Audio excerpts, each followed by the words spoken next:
सहनाववतु सहनौ भुनक्तु सह वीर्यं करवावहै तेजस्विनावधीतमस्तु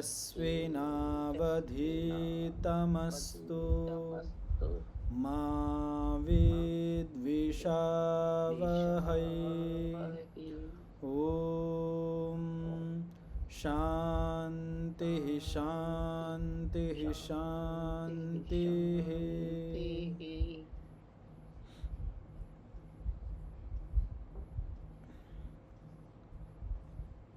एक मिनट है ना।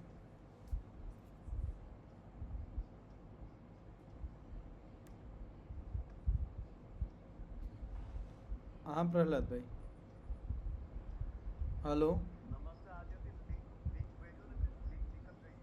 लिंक व्हाट्सअप में है, चलो मैं आपको व्हाट्सअप कर रहा हूँ ना। ठीक है।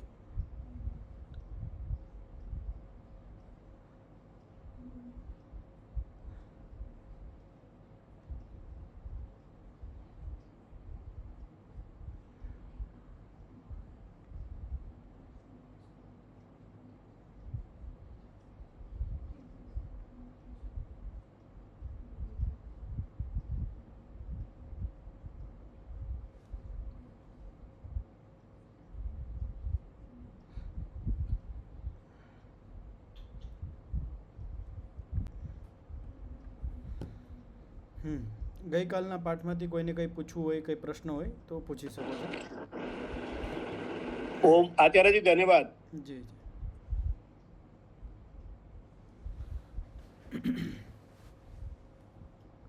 જે બધી વ્રતોની વાત કરી ને ગુરુજી, એ इस पर चौपड़ी में बुक में है नहीं, कहाँ से लिया आपने?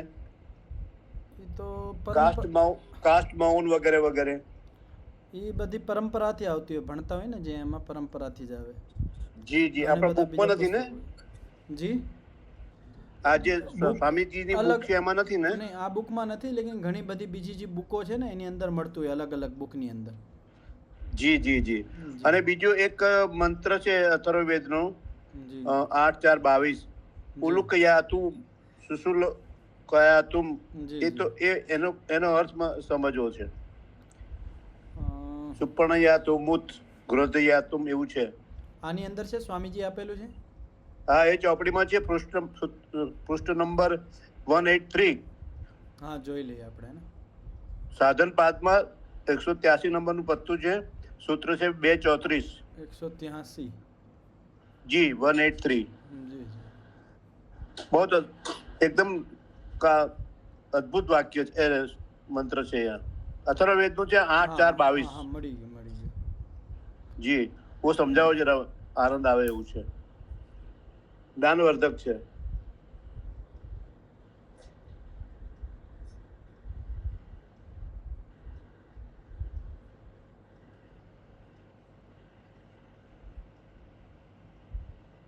આ તો ઠંડુ છે, મુખવાસ આપજો ને। તો આમાં આ જે તમે કહો છો ને અથર્વવેદનો જે મંત્ર છે એનો જે અહીંયા ભાવાર્થ આપેલો છે, એની અનુસાર ઇન્દ્ર એટલે પરમેશ્વરનું રુદ્ર સ્વરૂપ બતાવવામાં આવે કે પરમેશ્વર કઈ રીતે દંડ આપે છે। જી। તો એમાં છે પેલું, તું ઉલ્લુ કી ચાલ વાલે રાત્રિ में घूमने वाले को। તો જે માણસ રાત્રિમાં ખોટા કર્મ કરતા હોય, રાત્રે મોડે સુધી જાગતા હોય ને ખોટા કર્મો કરતા હોય, એના માટે ભેડિયા કી ચાલ વાલે ક્રોધી, ભેડિયાની જેમ જે ક્રોધી માણસ હોય, ક્રોધમાં બીજાને દુઃખ આપતા હોય અવારનવાર, એવા લોકો। કુત્તે કી ચાલ વાલે, કુત્તે કી ચાલ વાલે એટલે કૂતરાની જેમ પરસ્પર એકબીજા સાથે જે બાંધતા હોય એવા મનુષ્યો। અને ચીડિયા કે સમાન ચાલ વાલે એટલે કામી પુરુષ, જે ભોગવિલાસી માણસો હોય એને। અને બાજના જેવા, બાજનો જેવો જેનો સ્વભાવ હોય, બાજનો સ્વભાવ હોય આક્રમણકારી, બીજાનું ઝપટી લેવું એવો સ્વભાવ। ગિદ્ધ કે સમાન ચાલ વાલે લોભી, ગિદ્ધ જેવું લાલચી પ્રાણી હોય એવી જ રીતે જે મનુષ્ય લાલચી હોય, લોભી હોય, તો આવા જે મનુષ્ય હોય તેને પથ્થર સે પીસને કે સમાન માર ડાલ। તો એક ઉપમા રૂપમાં કહેવામાં આવે છે કે જેવી રીતે આપણે પથ્થરથી કંઈક પીસતા હોય, ચટણી બટણી બનાવતા હોય, તેવી જ રીતે આવા મનુષ્યોને તો દંડ આપ, અર્થાત એનો ભાવ શું થયો તો છેલ્લે બતાવવામાં આવ્યું રાક્ષસો કો માર દે. ઈશ્વરથી પ્રાર્થના કરી છે કે આ સંસારની અંદર જે રાક્ષસો છે, દુષ્ટ પ્રવૃત્તિના માણસો છે, એને તું દંડ આપ. એ રીતનો અર્થ છે આની અંદર. જી જી જી. શ્રયા ટુ મૂત તો શ્વાન માટે આવ્યું ને, કુત્તા માટે. હા. અને કોકયાતુમ નું કોના માટે આવ્યું? કોકયાતુ ચીડિયા માટે, ચીડિયા માટે. ને ચકલીઓ માટે. શુશુલુકયાતુ શુશુલુકયાતુ આવ્યું છે આ ભેડિયા માટે, ભેડિયા માટે. અને ઉલુકયાતુ ઉલ્લુ માટે. સુપર્ણયાતુ ઉલ્લુ ઉલ્લુ. હા. જી જી જી. સુપર્ણયાતુ સુપર્ણયાતુ ઈ બાજ માટે છે અને ગૃધયાતુ ઈ ગૃધ માટે છે. ગ્રહ એટલે આવડી ગયું. હા. ઈશ દશદેવ. ઋષદેવ ઈશ્વરનું નામ છે. હે ઋષદેવ જી જી જી. ઇન્દ્ર. આ એક એક વસ્તુનું નામ કાયમ માટે યાદ રાખે કામનું છે. જી જી જી. ઉલુક સુશુલ ઉલુકયાતુમ શુશુલુકયાતુમ જહિષ્વયાતુમુતકોકયાતુમ સુપર્ણયાતુમુત ગૃધયાતુમ દૃષદેવ પ્રમૃણ રક્ષ ઇન્દ્ર. બહુ સરસ, ધન્યવાદ. તો હવે આપણે આ સાધનપાદનો 34મો સૂત્ર છે. ઉપરનો જે 33મો સૂત્ર હતો એની અંદર આવ્યું હતું કે વિતર્ક બાધને પ્રતિપક્ષ ભાવનમ. કે જ્યારે વિતર્ક બાધા ઉપસ્થિત કરે, વિતર્ક આપણને હેરાન કરે, પરેશાન કરે, ત્યારે પ્રતિપક્ષ ભાવનાથી એ વિતર્કોને હટાવવા જોઈએ. પણ વિતર્કોને હટાવવા જોઈએ તો આપણને ખબર પડી ગઈ કે પ્રતિપક્ષ ભાવનાથી હટાવવો જોઈએ. પણ વિતર્ક કઈ પ્રકારે કામ કરતા હોય, કેટલી પ્રકારના હોય, એના માટે આ 34મો સૂત્ર છે. તો સૂત્ર છે વિતર્કા હિંસાદય કૃતકારિતાનુમોદિતા લોભ ક્રોધ મોહપૂર્વકા મૃદુ મધ્યાધિમાત્રા દુઃખાજ્ઞાનંત ફલા ઇતિ પ્રતિપક્ષ ભાવનમ. તો બહુ લાંબો સૂત્ર છે અને વિશેષ સૂત્ર છે. તો હું એક એક પદનું ઉચ્ચારણ કરીશ, ધ્યાનથી સાંભળીને શુદ્ધ ઉચ્ચારણ કરવાનો પ્રયત્ન કરજો. માઇક બધા ખોલી લેજો અને સાથે મળીને બોલવાનો પ્રયત્ન કરજો.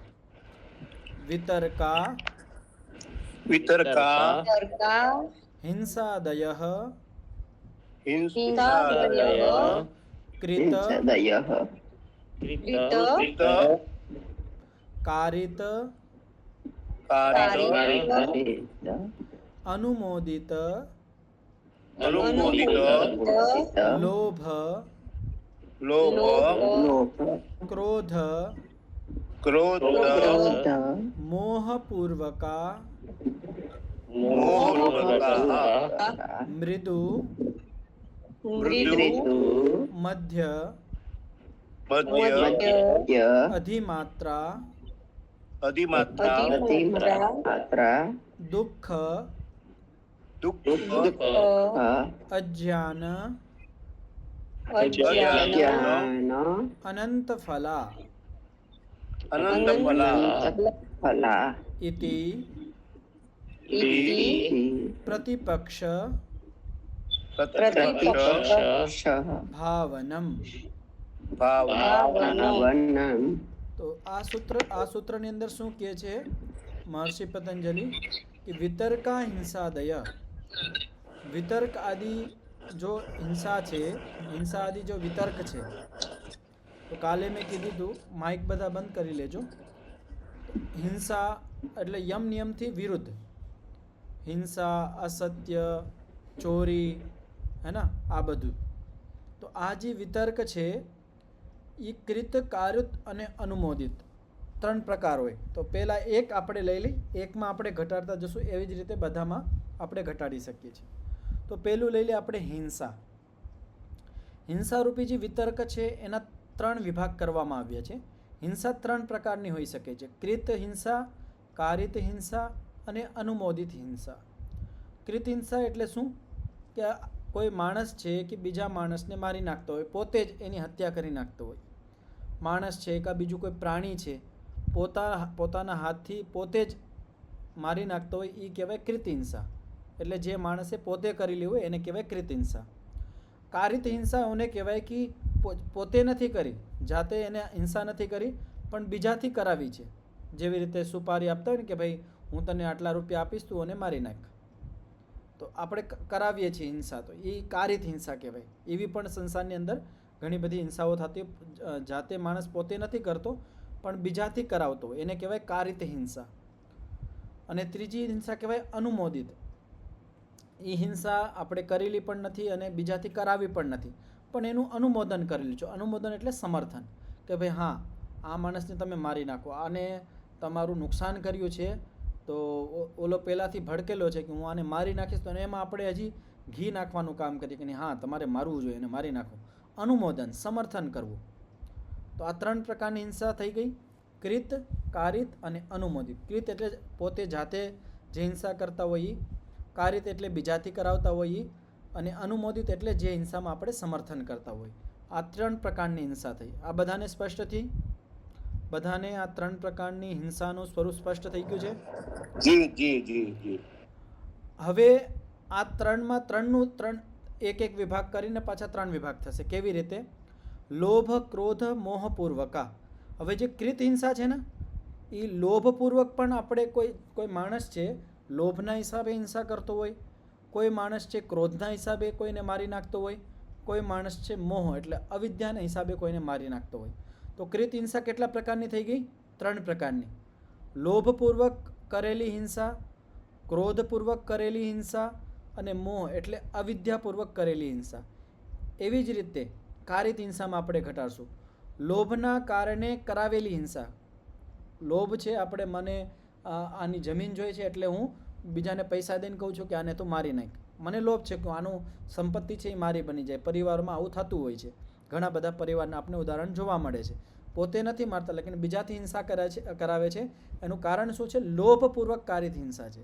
તેવી જ રીતે ક્રોધ. કોઈના ઉપર ક્રોધ આવી ગયો, પોતે તો મારી શકતા એમ નથી, અસમર્થ છે, તો બીજાથી કરાવે છે ક્રોધના હિસાબે. તો ક્રોધપૂર્વક કારિત હિંસા. તેવી જ રીતે અવિદ્યાપૂર્વક કારિત હિંસા. હવે આવી જ રીતે અનુમોદિત હિંસાના પણ 3 પ્રકાર થઈ જાય છે: લોભપૂર્વક અનુમોદિત હિંસા, ક્રોધપૂર્વક અનુમોદિત હિંસા અને મોહપૂર્વક અનુમોદિત હિંસા. તો કેટલી થઈ? આના 3 9 થઈ. 9 હે ને? આ 9 ધ્યાન રાખજો. આનું હજી આપણે વ્યાસ ભાષ્ય જોશું ને, હજી સ્પષ્ટ થઈ જશે કેવી રીતે આ આપણે ઘટાડી શકીએ છીએ. હવે જે આ 9 છે, 9ના પાછા એકના 3 વિભાગ કરવાના છે. તો 9 થી 27 થશે. તો જૈસે મૃદુ છે, તો મૃદુ લોભ કૃત હિંસા, મધ્ય લોભ કૃત હિંસા, અધિમાત્ર લોભ કૃત હિંસા. તેવી જ રીતે મૃદુ ક્રોધ અહીંયાથી કરવાનું. આ મૃદુ થઈ ગયું ને પહેલાં, મૃદુ લોભ. તેવી જ રીતે મધ્ય લોભ કૃત હિંસા, અધિમાત્ર લોભ કૃત હિંસા. હવે કારિત હિંસામાં આવો જ રીતનો ભેદ થઈ જશે. મૃદુ લોભ કારિત હિંસા, મધ્ય લોભ કારિત હિંસા, નહીં કૃત હિંસા, नहीं कारित हिंसा और अधिमात्र लोभ कारित हिंसा. પછી આ લોભ એમનેમ રહેશે, પછી અનુમોદિતની સાથે જોડવાનું, મૃદુ લોભ અનુમોદિત હિંસા. તો આવી રીતે કરીને જે 9 વિભાગ હતા, 9ના પાછા 3 વિભાગ થશે. તો 9 થી 27 પ્રકારની હિંસા અહીંયા જણાવવામાં આવી છે આ સૂત્રની અંદર. આ 27 પ્રકારની બધાને સ્પષ્ટ થઈ ગઈ? આમાં કોઈને ન સમજમાં આવ્યું હોય, અસ્પષ્ટ હોય તો પૂછી શકો છો. હવે જે આ 27 પ્રકારની જે હિંસા છે એનું ફળ શું છે? તો દુઃખ અને અજ્ઞાન આનું ફળ છે, પરિણામ છે. અને કેવું છે? અનંત ફળ. કે દુઃખ પણ અનંત મળે છે. અનંત એટલે ઘણું, ખૂબ જ દુઃખ મળે છે. અને અજ્ઞાન પણ આનાથી ઘણું ઉત્પન્ન થાય છે. આ 27 પ્રકારની આપણે હિંસા કરીએ તેનાથી એનું જે પરિણામ છે, ફળ છે, એ દુઃખ અને અજ્ઞાનના રૂપમાં મળે છે. અને અનંત બહુ વધારે માત્રામાં આપણને મળે છે. તો એથી પ્રતિપક્ષ ભાવનમ. તો આવી રીતે પ્રતિપક્ષ ભાવના કરવાની કે હું હિંસા કરીશ તો આનું જે ફળ છે, આનું જે પરિણામ છે, એ દુઃખ અને અજ્ઞાન છે, એ મને બહુ વધારે માત્રામાં મળશે. એવી પ્રતિપક્ષ ભાવના કરીએ તો આપણે આ હિંસા આદિ જે વિતર્ક છે એનાથી આપણે બચી શકીએ છીએ.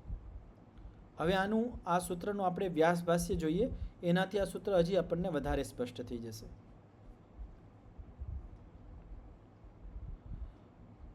તો વ્યાસ ભાષ્યની અંદર તત્ર હિંસા તાવત કૃત કારિત અનુમોદિત ઇતિ ત્રિધા. તો પેલું જે આપણે સમજ્યું તો પહેલાં હિંસામાં આપણે ઘટાડીએ કે હિંસાના પહેલાં 3 પ્રકાર કયા છે? કૃત હિંસા, કારિત હિંસા અને અનુમોદિત હિંસા. આ 3 પહેલા ભેદ છે. એકૈકા પુનસ્ત્રિધા લોભેન. હવે એક એકનું ઉદાહરણ દઈને સમજાવવામાં આવે છે, ધ્યાનથી સમજજો. તો પેલું જે કૃત હિંસા હતી એના કૃત હિંસાના 3 પ્રકાર છે: લોભપૂર્વક કૃત હિંસા, ક્રોધપૂર્વક કૃત હિંસા અને મોહપૂર્વક કૃત હિંસા. એના અહીંયા ઉદાહરણ દેવામાં આવે છે. એકૈક પુનસ્ત્રિધા લોભેન માંસચર્માર્થેન. હવે કોઈ માણસને લોભ છે કે આ પશુનું, પ્રાણીનું મને માંસ અને ચમડી મળી જાય. માંસ અને ચમડીના લોભના હિસાબે એ પ્રાણીને એ જાતે પોતે મારે છે. તો આ થઈ ગઈ લોભપૂર્વક હિંસા. પછી છે ક્રોધેન અપકૃતમ અનેન ઇતિ.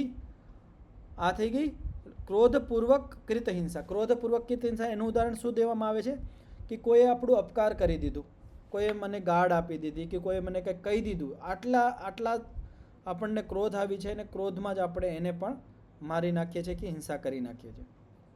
તો આ ક્રોધપૂર્વક હિંસા છે. આના તો ઉદાહરણ ઘણા બધા છે આપણા સામે. આપણે સમાજમાં પણ જોઈ શકીએ છીએ. અવારનવાર સમાજની અંદર આવા ઉદાહરણો આપણને જોવા મળે છે. કોઈ કંઈક કહી દીધું, થોડો ગુસ્સો આવી ગયો અને ગુસ્સામાં હત્યાઓ થઈ જાય છે. તો ક્રોધેન અપકૃતમ અને આને મને મારો અપકાર કર્યો છે એટલે ક્રોધપૂર્વક એની હિંસા કરી નાખી. તો આ ક્રોધપૂર્વક કૃત હિંસાનું ઉદાહરણ છે. હવે મોહેન ધર્મો મેં ભવિષ્યતિ ઇતિ. મોહેન કૃત હિંસાનું ઉદાહરણ શું છે? ધર્મો મેં ભવિષ્યતિ. હું આ બકરીની બલિ આ દેવીને ચડાવીશ તો મારો ધર્મ થશે. તો આ અવિદ્યાપૂર્વક, જેને કહેવાય મોહ. મોહ એટલે અવિદ્યા. અવિદ્યાપૂર્વક કૃત હિંસા. એનું ઉદાહરણ શું દેવામાં આવ્યું છે? ધર્મો મેં ભવિષ્યતિ. મારું ધર્મ થશે. એનું અજ્ઞાન, અવિદ્યા એટલી ભરેલી છે, બુદ્ધિમાં એવો અંધવિશ્વાસ ભરેલો છે કે હું આ પ્રાણીની બલિ ચડાવીશ તો મને ધર્મ થશે, મને પુણ્ય મળશે. આવી અવિદ્યાના હિસાબે હિંસા કરે છે. તો આ મોહકૃત હિંસા કહી શકીએ કે પછી આપણે અવિદ્યાકૃત હિંસા. આના બીજા ઘણા બધા પણ ઉદાહરણો છે. મુસ્લિમ સંપ્રદાયો છે એમાં પણ આપણને જોઈ શકીએ છીએ એમાં કે ભાઈ તમે કાફીરોને મારશો તો તમને જન્નત મળશે, તમારું ધર્મ થશે, હે ને, જન્નતમાં જશો. તો આવી રીતનું એનું વિપરીત જ્ઞાન છે એના બુદ્ધિની અંદર. તો એ શું છે? અવિદ્યાના હિસાબે હિંસા કરે છે. તો બધાને આ સ્પષ્ટ થઈ ગયા સ્વરૂપ મોહવાળું? હા. હવે આમાં જ આપણે કારિતનું પણ ઘટાડી શકીએ છીએ. આ સારી કૃતનું ઘટાવેલું છે. હવે કારિતનું ઘટાડીએ તો આવી જ રીતનું. કેવી રીતે? લોભેન માંસ ચર્માર્થેન. લોભ છે લેકિન પોતે હિંસા નથી કરતો. એ માણસને માંસ અને ચમડી બંને વસ્તુ જોઈએ છે, લેકિન જાતે એ કોઈ પ્રાણીની હિંસા નથી કરતો, બીજા માણસોથી કરાવે છે. તો લોભના હિસાબે એ હિંસા કરાવે છે. તેવી જ રીતે ક્રોધ અને અપકૃતમ. અહીંયા પણ ક્રોધ આવે છે, ગુસ્સો છે, એનું કોઈએ અપમાન કરી દીધું, એનું કંઈક નુકસાન કરી દીધું, તો માણસ શું કરે છે? પોતે તો એની હિંસા નથી કરતો, લેકિન બીજા માણસથી કરાવી દે છે ક્રોધના હિસાબે. એના ઉપર એટલો બધો ગુસ્સો છે કે આની તો હું હત્યા કરાવી નાખીશ. તો બીજાથી હત્યા કરાવે છે, તો એ કારિત હિંસા. આવી જ રીતે અવિદ્યાપૂર્વક કે પોતે તો જાતે તો મંદિર ઉપર બકરું નથી કાઢતા, લેકિન ત્યાં જઈને પૂજારીઓને કે જે પણ હોય એને આપી દે છે અને એના હસ્તે કપાવે છે, પોત જાતે નથી કાપતો. તો આ પણ કારિત હિંસા છે, અવિદ્યાપૂર્વક કારિત હિંસા. આવી જ રીતે અનુમોદનમાં પણ આપણે કહી શકીએ છીએ. અનુમોદનવાળી હિંસામાં આપણે ઘણા બધા મનુષ્યો આવી જાય છે. કેવી રીતે? માંસ ચર્માર્થેના, માંસ અને ચમડીના લોભથી એનું અનુમોદન કરીને જે હિંસા કરેલી છે. કઈ રીતે? કે આ સંસારની અંદર ઘણા બધા માણસો એવા હોય જેને કોઈને પટ્ટો ગમતો હોય, કોઈને થેલો છે, વોલેટ છે, આ બધું જે ચમડાથી બનતું હોય એ બધાની ઈચ્છા છે. તો આપણે હવે ચમડાની વસ્તુ ઉપયોગ કરીએ છીએ તો આપણે અનુમોદન કરીએ છીએ હિંસામાં, આપણે ભાગીદાર છીએ. એનો પાપ આપણને અવશ્ય રૂપે લાગવાનો છે. અગર આપણે આપણા જીવનની અંદર કોઈ ચમડાની વસ્તુ ઉપયોગ કરતા હોય તો એનો પાપ થશે. પણ એક વસ્તુ અહીંયા જાણવા જેવી છે કે ચમડાની વસ્તુ ઉપયોગ કરવાની મનાઈ નથી. શાસ્ત્રોની અંદર વિધાન છે. ઘણા બધા યાગનું અનુષ્ઠાનમાં ચમડા પાથરવાનું વિધાન છે કે તમે આ પ્રાણીનું ચમડું પાથરીને તમે કરી શકો છો.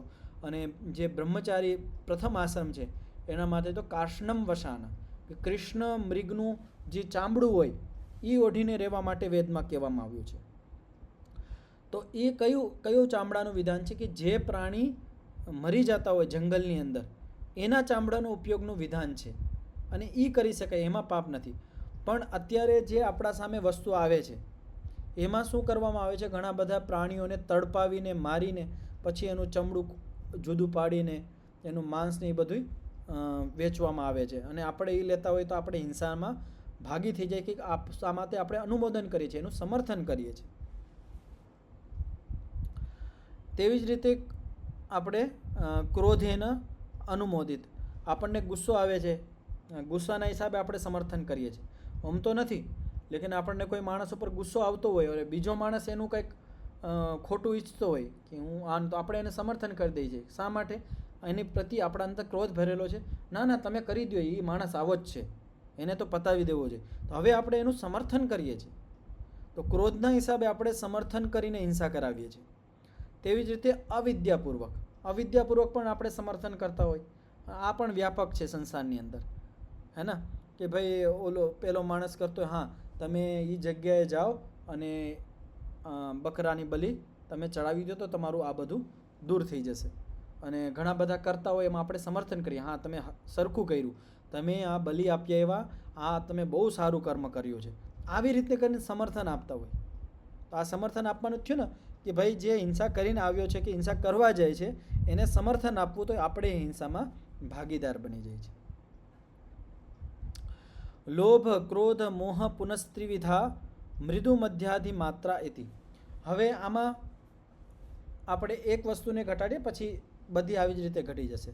તો પહેલું આપણે લઈ મૃદુ લોભ કૃત હિંસા. પાછું બોલું છું, મૃદુ લોભ કૃત હિંસા.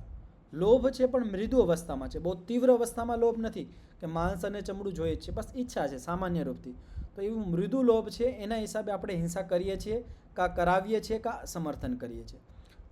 તેવી જ રીતે મધ્ય લોભ એટલે નથી ઓછું નથી વધારે તીવ્ર, મધ્ય અવસ્થા છે લોભની. આવા મધ્ય લોભના હિસાબે આપણે હિંસા કરીએ છીએ, કરાવીએ છીએ, કાં સમર્થન કરીએ છીએ. તેવી જ રીતે અધિમાત્ર એટલે તીવ્ર લોભ, એકદમ તીવ્ર ઈચ્છા છે કે નહીં મારે તો ચમડું જોઈએ જ છે, મારે તો માંસ જોઈએ જ છે. તો આવું તીવ્ર લોભના હિસાબે હિંસા આપણે કરીએ છીએ, કરાવીએ છીએ, કાં પછી સમર્થન કરીએ છીએ.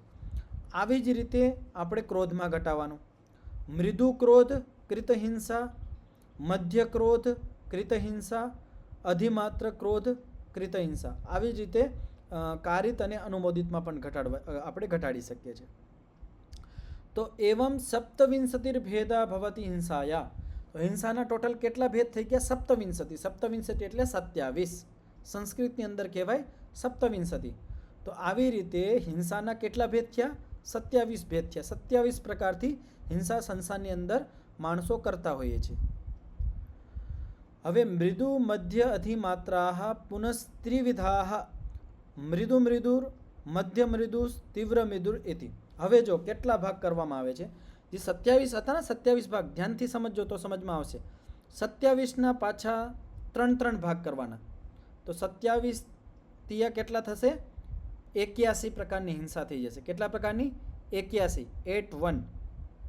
કેવી રીતે? તો હું એકને ઘટાડીશ પછી એવી રીતે આપણે બધામાં ઘટાડી શકીએ છીએ. મૃદુ લોભ કૃત હિંસા, મૃદુ લોભ કૃત હિંસા, મધ્ય મૃદુ. હવે પહેલાં કેવું હતું કે મૃદુ લોભ હતો. મૃદુ લોભ એટલે ઓછો લોભ. ઓછો લોભમાં પણ પાછું એક વિશેષણ જોવા દેવામાં હજી મૃદુ લોભ, હજી ઓછો લોભ. મધ્ય મૃદુ તો છે પણ મધ્ય અવસ્થાનું મૃદુ છે. અધિમાત્ર મૃદુ, તીવ્ર પ્રકારનું મૃદુ છે. તો મૃદુ મધ્ય મૃદુ, તીવ્ર મૃદુ. તો આવી રીતે એક ભેદ કરશું તો ટોટલ કેટલી પ્રકારની હિંસા થઈ જશે?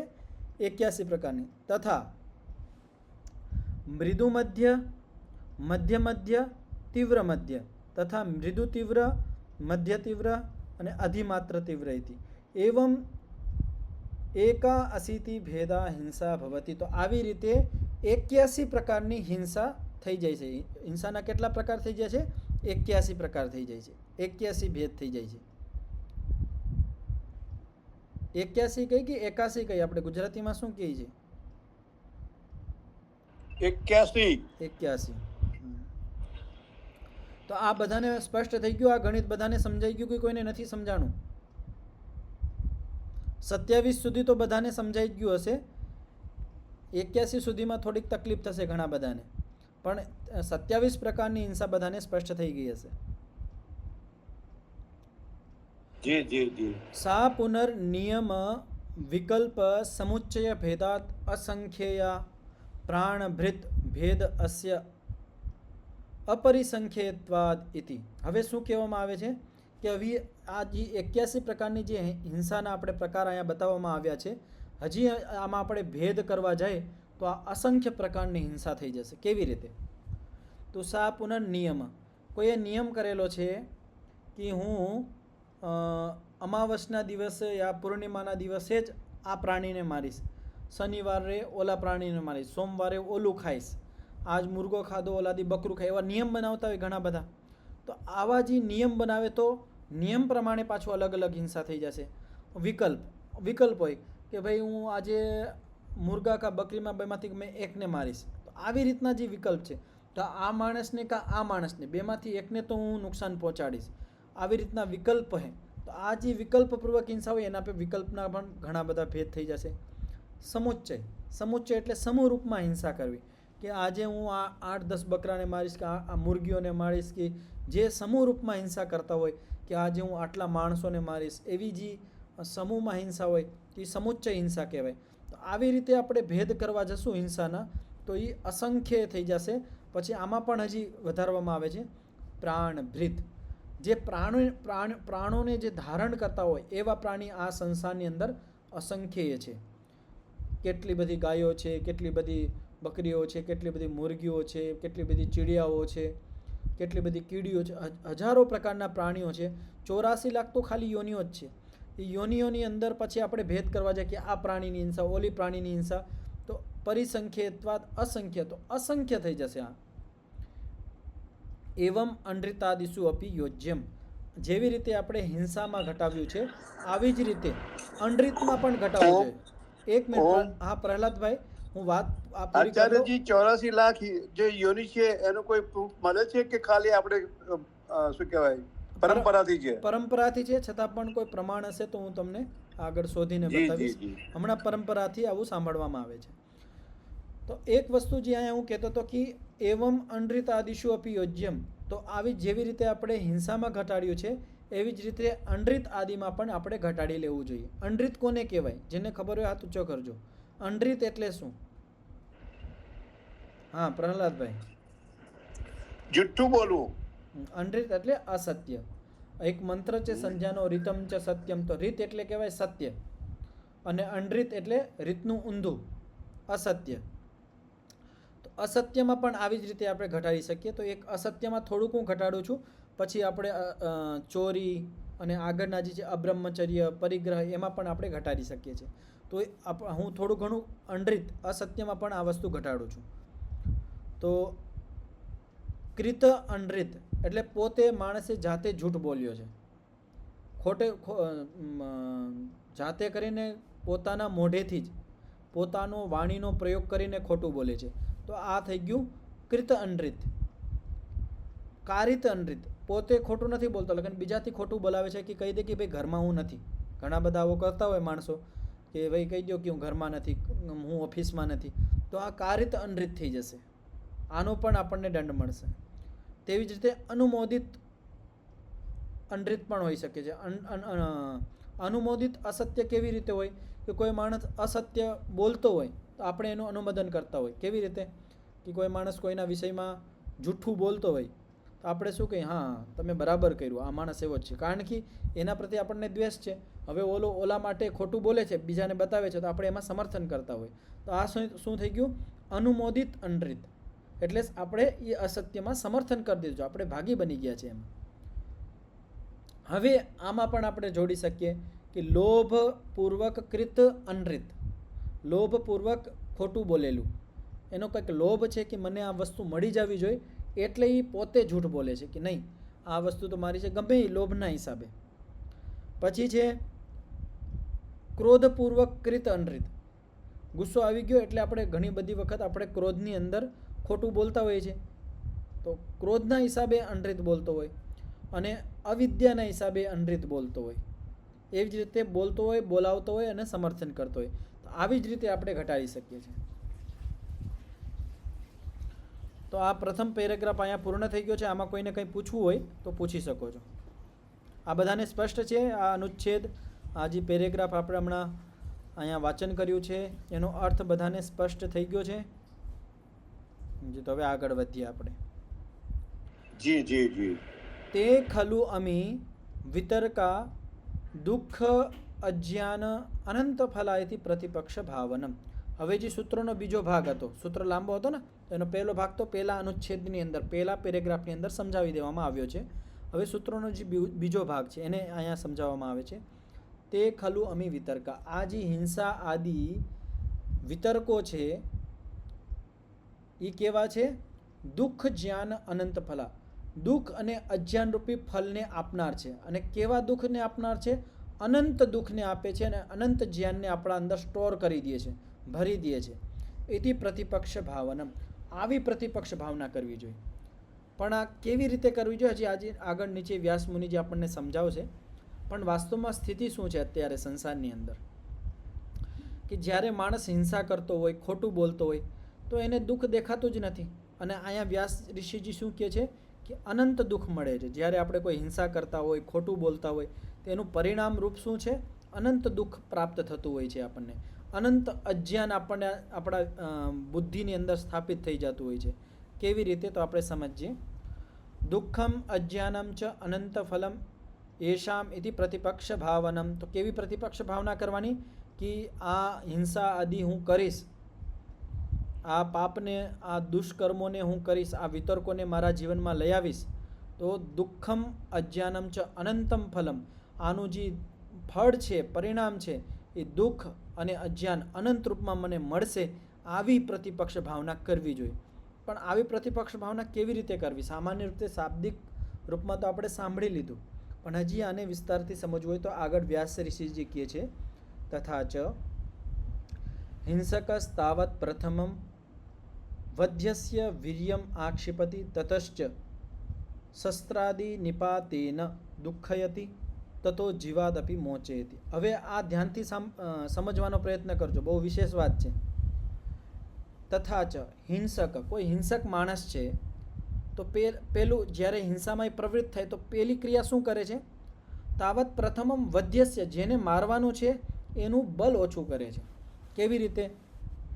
આપણે તમે જોયું હશે કે જેની બલિ ચડાવવાની હોય કે જેને મારવાની સ્થિતિ હોય તો એને બાંધીને રાખે, એને ખવડાવતા ન હોય. ઘણા બધા જ્યારે મનુષ્યોમાં પણ જ્યારે હિંસા થતી હોય તો કિડનેપ કરી લે છે, એને સરખી રીતે જમાડતા નથી. એનું જે તાકાત છે, વીર્ય, બલ છે એ બલ ઓછું કરી દે છે. તો જે હિંસક માણસ છે જ્યારે હિંસા કરવા ઉતરતો હોય તો પહેલું કામ શું કરે છે કે જે વધ્યસ્ય વીર્યમ આક્ષિપતિ, એનું બળ ઓછું કરી દે છે. તતશ્ચ શસ્ત્રાદિ નિપાતેન દુઃખયતિ, બીજું કામ શું કરે છે? શસ્ત્ર, ગમે એ શસ્ત્ર છે એના પ્રહારથી એને દુઃખ આપે છે, એને મારે છે, કાપે છે, ધીમે ધીમે કાપતા હોય, અમુક દંડોથી મારતા હોય એની ચમડી જુદી કરવા માટે. એવું પણ સાંભળવામાં આવે છે કે પ્રાણીઓને ઉખડતા ગરમ પાણી હોય એમાં નાખી દે છે, એના પર દંડાથી પ્રહાર કરવામાં આવે છે લાકડીથી, તાકી એની ચમડી જુદી પડી જાય. તો આવી રીતે જે શસ્ત્રાદિ નિપાતેને દુઃખયતી, શસ્ત્રના તાડનથી જે દુઃખ દે છે. તતો જીવાદપી મોચેતી, અને છેલ્લે શું કરે છે? એને જીવન મુક્તિ અટકે છે, એને મારી નાખે છે સંપૂર્ણપણે. તો 3 પ્રકાર થઈ ગયા. તો પહેલું શું થયું? એનું બળ ઓછું કરવું. બીજું શસ્ત્ર આદિ એના તાડનથી એને દુઃખ આપવું. અને ત્રીજું એના પ્રાણનું હરણ કરી લેવું. હવે જ્યારે માણસ આ કરે તો એનું પરિણામ શું થાય છે એ સમજાવવામાં આવે છે. તતો વીર્યાક્ષેપાદ અસ્ય ચેતન અચેતનમ ઉપકરણમ ક્ષીણવીર્યમ ભવતી. તો જે માણસ અન્યાયપૂર્વક નિર્દોષ પ્રાણીઓને, નિર્દોષ મનુષ્યોને બાંધીને એનું બલ ઓછું કરતા હોય તો એનું પહેલું પરિણામ શું શાસ્ત્રની અંદર કહેવામાં આવ્યું છે? તો વીર્યાક્ષેપાદસ્ય ચેતન અચેતન ઉપકરણમ ક્ષીણવીર્યમ ભવતી. તો આવો જે હિંસક માણસ છે એના ચેતન ઉપકરણ અને અચેતન ઉપકરણ ક્ષીણવીર્યવાળા થઈ જાય છે, ઓછા બલવાળા થઈ જાય છે. ચેતન ઉપકરણ એટલે શું? આપણે ચેતન છીએ અને આપણા ઉપકરણ કયા છે? આપણી ઇન્દ્રિયો. તો આપણી જે ઇન્દ્રિયો છે એ ઓછા બળવાળી થઈ જાય છે.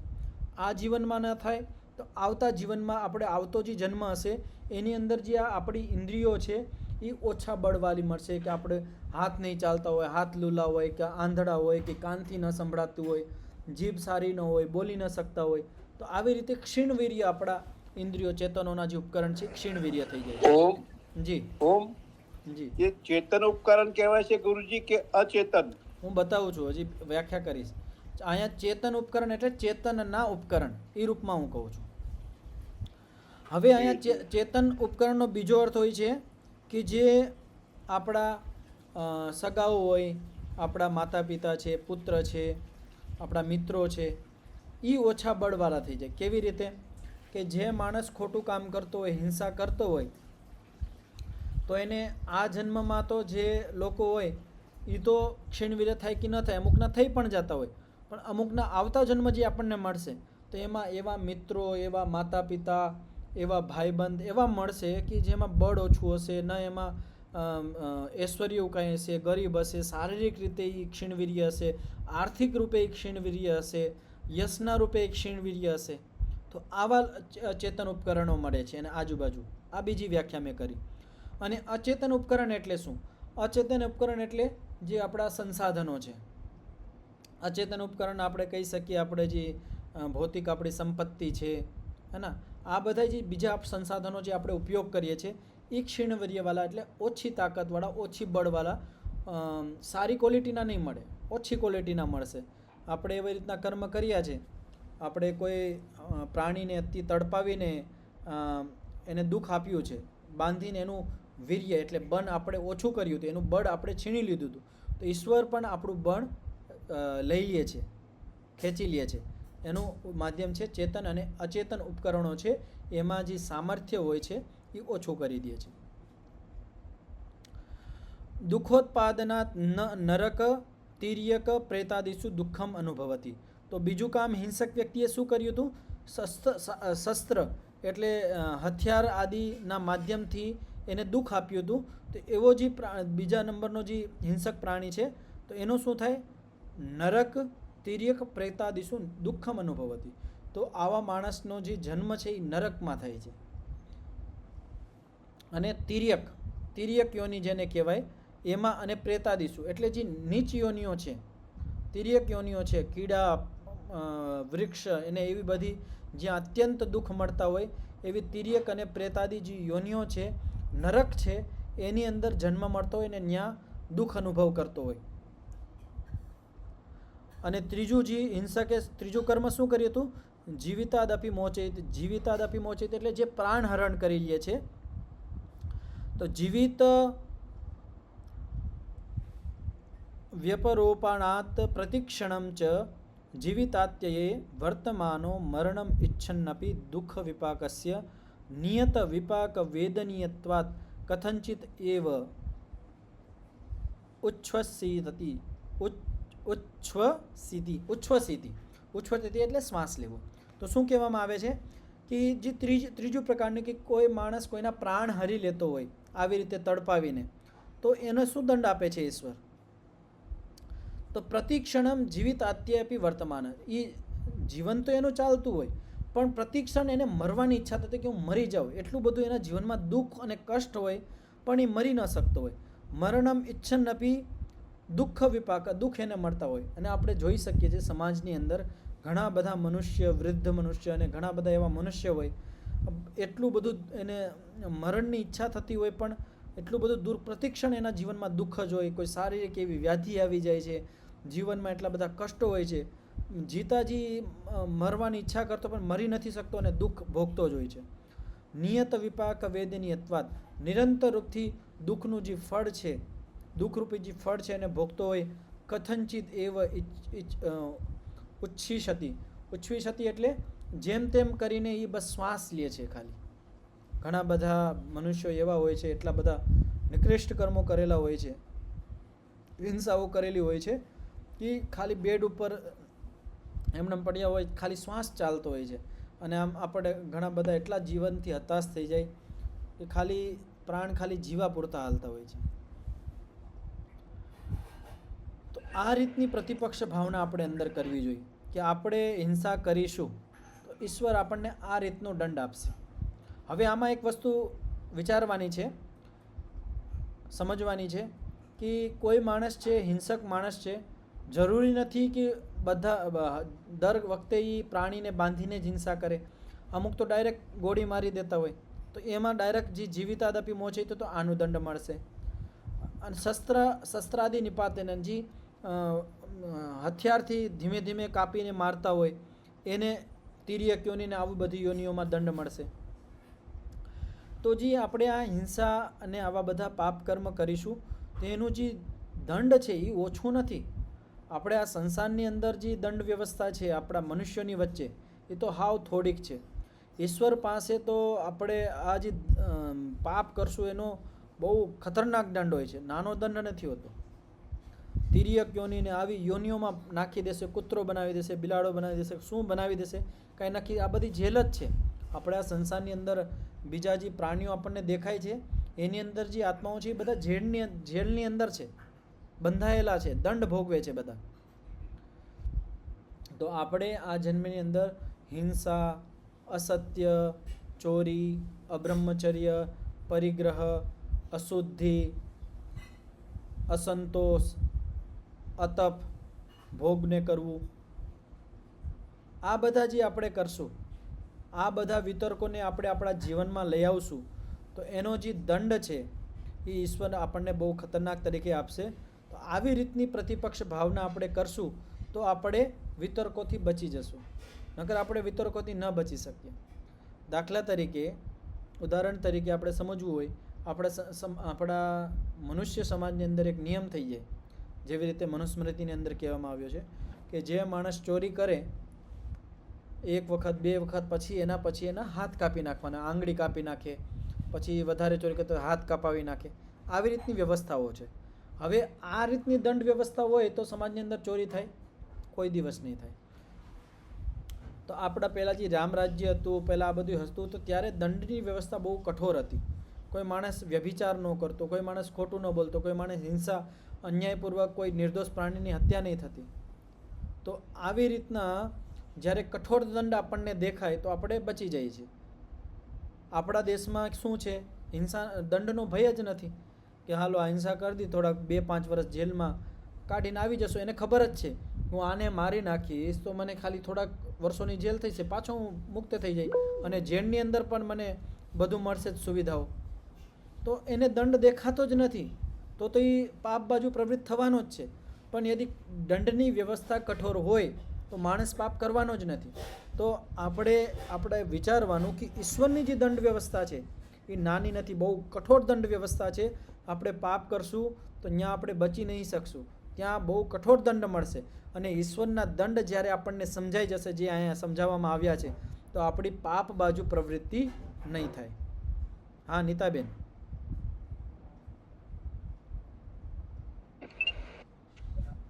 આચાર્યજી,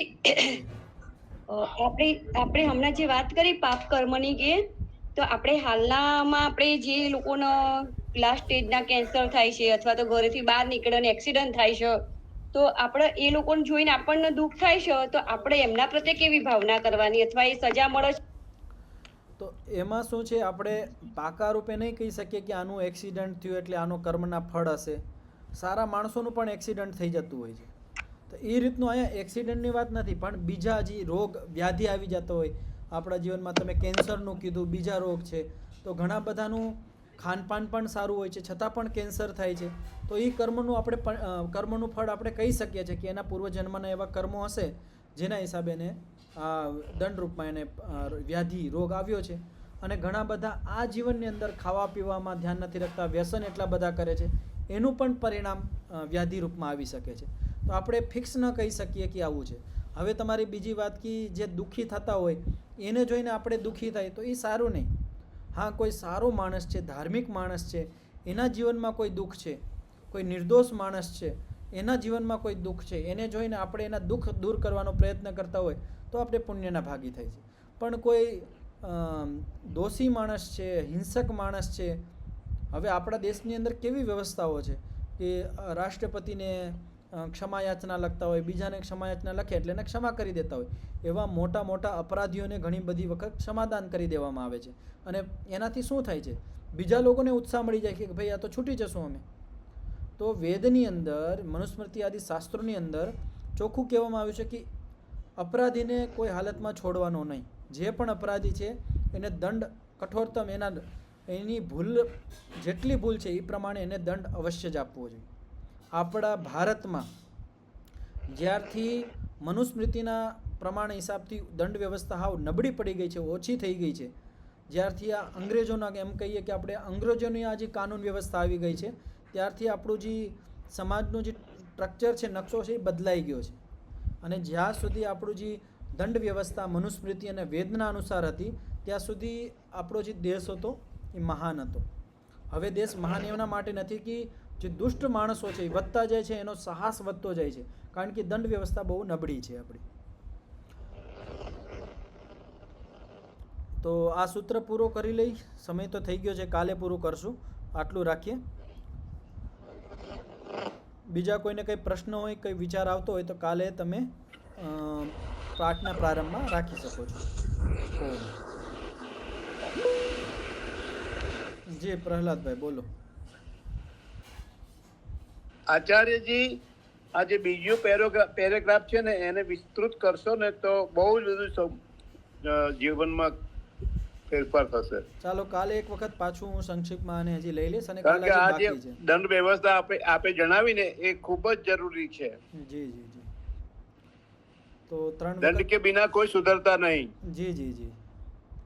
અને આપણને યાદ શક્તિ તો ઈશ્વરે આપી નથી, સારું કર્યું છે. તો ખબર પડે કે આ બધા કૂતરા બિલાડા છે એ બધાને ખબર પડે કે હું જેલમાં છું, તો ફરી વાર આવું કામ ના કરે. પણ એ યાદ શક્તિ રાખી હોય બીજી ગડબડ બહુ થાય, એટલે નથી આપી એ સારું છે. જી જી. ચાલો 3 વખત શાંતિનું ઉચ્ચારણ કરીને પાઠનો વિરામ કરીએ. ઓમ શાંતિ શાંતિ શાંતિ. સર્વેભ્યો નમઃ. બધાને સાદર નમસ્તેજી. બધાને નમસ્તે આચાર્યજી. નમસ્તે. નમસ્તેજી. નમસ્કાર. નમસ્તેજી.